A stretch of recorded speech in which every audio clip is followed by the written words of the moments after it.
Jadi misalkan Bow punya anak cewek, dokter pula setuju dengan senam 4 juta itu, hanya nanya ya Bow, oke, ku jawab pertanyaanmu itu sayangku.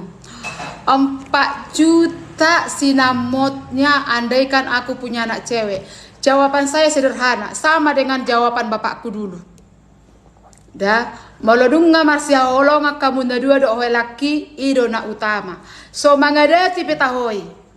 Ano boton nasida do mangalului narikot tusi. Malodunga marumah tangga bana ngaboton na non aha artinya dati.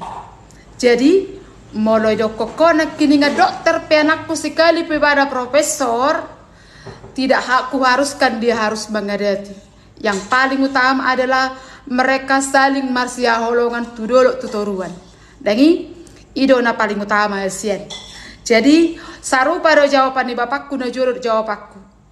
Molo mengadati pe sida adong ni bana. Molo dangadong pe dina sida na petik holong marsia holongan.